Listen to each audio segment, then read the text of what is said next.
रास्ते के दोनों तरफ ऊंचे ऊंचे पेड़ थे। हवा उनकी शाखाओं को हिलाकर एक भयानक फुसफुसाहट पैदा कर रही थी। आरव ने अपना बैग ठीक किया और आगे बढ़ा।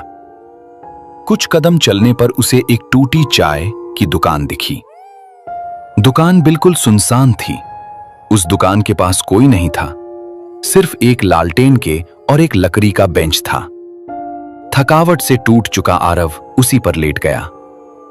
करीब 20 मिनट बाद आरव को किसी के चलने की आवाज आई। आरव चौकन्ना होकर खड़ा हो गया। तभी सामने से एक लंबा, दुबला, पतला आदमी, काले कपड़े, कंधे पर फटा कंबल धीरे धीरे आगे आ रहा था। भैया रुकिए, क्या आप देवगढ़ जा रहे हो? क्या हुआ? तुम मुझे ऐसा क्यों बोल रहे हो?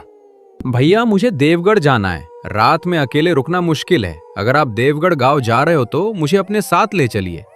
मेरे साथ चलना है तो मेरी बातें माननी होंगी, नहीं तो तुम्हारी लौटने की सुबह नहीं होगी।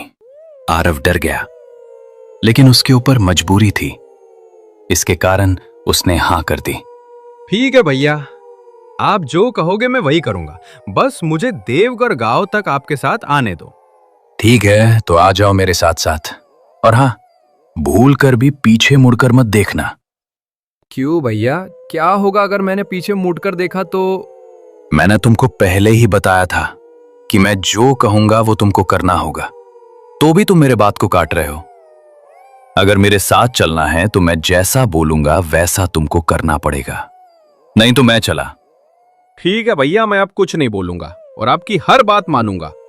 तभी आरव और वो आदमी रास्ते से आगे बढ़ते गए।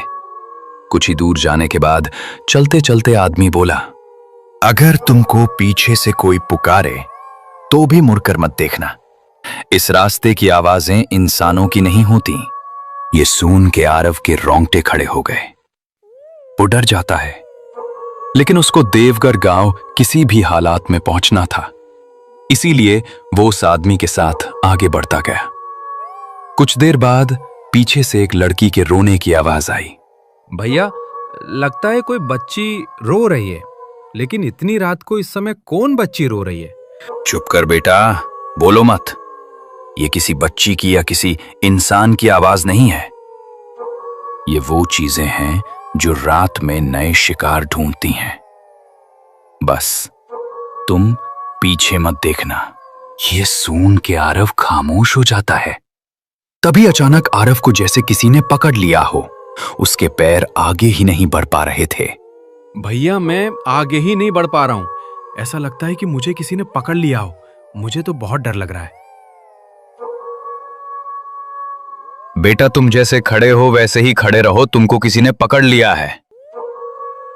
तुम्हारा हाथ आगे बढ़ाओ, मैं तुमको खींच लेता हूं।